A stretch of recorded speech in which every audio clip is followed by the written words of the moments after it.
आखिर महाराष्ट्र चुनाव में चल क्या रहा है? जिस भी पार्टी को देख लो सब के सब पैसे बांटने में लगे हुए हैं। 2024 महाराष्ट्र इलेक्शन में मेजरली 6 पार्टियां हैं जो 2 के ग्रुप में डिवाइडेड हैं।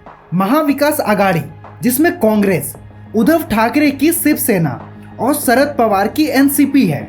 महायुति जिसमें भारतीय जनता पार्टी, एकनाथ शिंदे की शिवसेना और अजीत पवार की एनसीपी है। इन पार्टियों ने तो अपने अपने मैनिफेस्टो रिलीज कर दिए हैं जिसमें बातें तो बड़ी बड़ी की गई है। खैर बातें तो बड़ी बड़ी ये हर इलेक्शन में करते हैं। महायुति ने कुछ गारंटीज रिलीज की है। लड़की बहन योजना के तहत हर महीने 2100 महिलाओं को दिया जाएगा।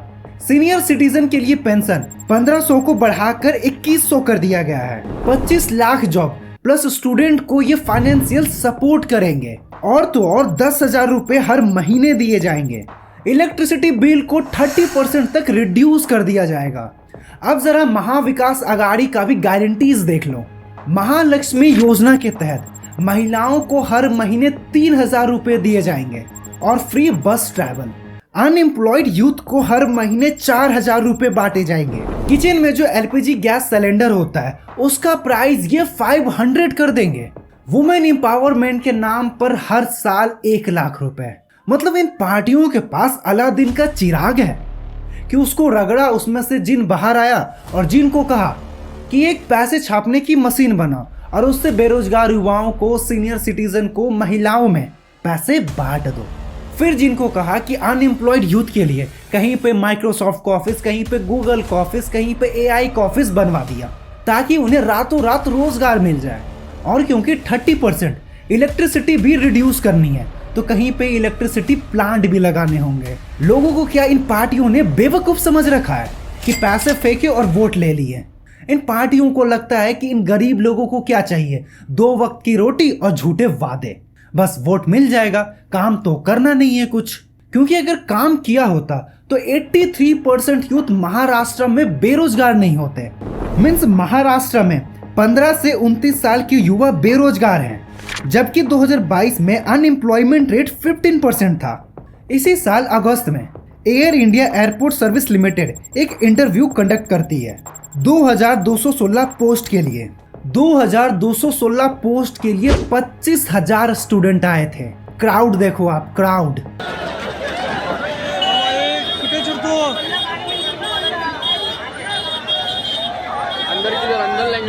एनएसडीसी का आप ये रिपोर्ट देखो जिसमें 504.33 लाख यानी 51% पॉपुलेशन 15 साल और उससे ऊपर की है। इस 51% लोगों के पास किसी भी तरह का स्किल्स नहीं है, ये अनस्किल्ड है। स्किल्स आएगी कहां से? उन फैमिलियों के पास 86,000 नहीं होते हैं कि वो अपने बच्चों का क्लास 1 में एडमिशन करा सके। 86,000 एडमिशन पे करके अगर कोई प्राइवेट स्कूल क्लास 3 के बच्चे के लिए 1,35,000 एडमिशन फी चार्ज करेगा तो ये फैमिली अपने बच्चों को कैसे पढ़ा पाएगी? और इनके पास एक ही ऑप्शन होता है गवर्नमेंट स्कूल का। और अगर गवर्नमेंट स्कूल की बात करें तो गवर्नमेंट स्कूल में पढ़ाने का मतलब है कि समय की बर्बादी, वेस्ट ऑफ टाइम।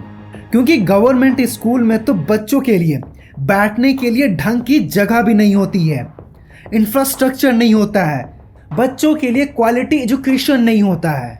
दोनों अलायंसेस जो फिजूल के पैसे बर्बादी कर रही है वोट बैंक के लिए, अगर इन फिजूल पैसों को अगर इन बच्चों पर लगाया जाए तो चीजें काफी ज्यादा अलग हो सकती है। इसके अलावा पिछले 20 साल में महाराष्ट्र में 51,000 लोग लोकल ट्रेन से गिरकर मर गए हैं सिर्फ मुंबई में। पिछले साल 2023 में सब अर्बन रेलवे ट्रैक क्रॉस करते हुए और लोकल ट्रेन से गिरने से 2,590 लोगों की मौत हो गई। इन चीजों पे कोई भी पॉलिटिशियन बात नहीं करेगा, इन चीजों को बेहतर नहीं करेगा। चाहे बीजेपी हो, कांग्रेस हो, एनसीपी हो या फिर शिवसेना हो, सबकी स्थिति सेम है। इसके अलावा जब एशिया का लार्जेस्ट स्लम एरिया मुंबई की धारावी रीडेवलपमेंट प्रोजेक्ट की बात होती है तो एंटी बीजेपी पार्टियां डटी पॉलिटिक्स शुरू कर देती है। बंबई में धारावी की जमीन है, सोने से भी ज्यादा कीमती है, 1 लाख करोड़ रुपए की जमीन है, अदानी जी को दी जा रही है। देश का पूरा धन। जहां एक तरफ ऊंची ऊंची बिल्डिंग्स दिखाई देती है वहीं दूसरी तरफ झोपड़पट्टी दिखाई पड़ती है। ये स्लम एरिया 2.39 स्क्वायर किलोमीटर में फैला हुआ है, जिसमें अप्रोक्स 10 लाख लोग रहते हैं। इन लोगों को अच्छी जिंदगी देने के लिए साल 2022 में एक प्रोजेक्ट स्टार्ट किया गया था, Dharavi redevelopment project. Maharashtra government ने इस प्रोजेक्ट के लिए ओपन मार्केट में बीडिंग करवाई थी, मतलब टेंडर लॉन्च किया गया था, कॉन्ट्रैक्ट लॉन्च किया गया था और ये टेंडर अडानी ग्रुप को गया और अडानी ग्रुप इसमें 20,000 करोड़ रुपए खर्च करके इसे फिर से बनाएगा, इसे रीडेवलप करेगा।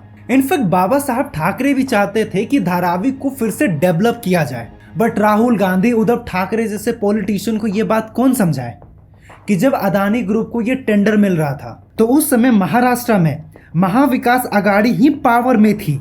महाविकास आघाड़ी तो ये भी कह रही है कि जब ये पावर में आएंगे तो इस टेंडर को कैंसिल कर देंगे। कमाल है, ये स्लम एरिया को डेवलप होता नहीं देख सकते हैं। लेकिन जब उलमा बोर्ड एमबीओ को सपोर्ट करने के लिए 17 कंडीशन दिए तो ये एग्री कर जाते हैं। इसमें कुछ मेन पॉइंट है जो मैं आपको बताता हूँ, बाकी आपको 17 पॉइंट डिस्क्रिप्शन में मिल जाएगा। उलेमा बोर्ड चाहता है आरएसएस को महाराष्ट्र में बैन कर दे। 10% रिजर्वेशन चाहिए मुसलमानों के लिए। 1,000 करोड़ महाराष्ट्र डोनेट करे वक्फ बोर्ड को। 2012 से 2024 तक जितने भी महाराष्ट्र में दंगे हुए हैं उसमें बंद मुसलमान कैदियों को रिहा कर दिया जाए। जितने भी मस्जिदें हैं उनके इमामों और मौलवियों को हर महीने 15,000 रुपए दिए जाए एंड जो भी प्रॉफिट मोहम्मद के अगेंस्ट बोलेगा उस पर एक्शन किया जाए। आप बताओ कि महाराष्ट्र में इलेक्शन हो रहा है या महाराष्ट्र को मुस्लिम स्टेट बनाने की तैयारी हो रही है? ये महाराष्ट्र को पाकिस्तान बनाना चाहता है, इसलिए लोग इन पार्टियों को एंटी हिंदू कहती है। एक थे बाबा साहब ठाकरे जो हिंदुत्व के लिए लड़ते थे और एक है पोकी उद्धव ठाकरे। बाकी आप अपना भी ओपिनियन शेयर कर सकते हो एंड अगर वीडियो इन्फॉर्मेटिव लगी हो तो चैनल को सब्सक्राइब करिए और वीडियो को लाइक करिए। तो मिलते हैं अगले वीडियो में एक नए टॉपिक के साथ।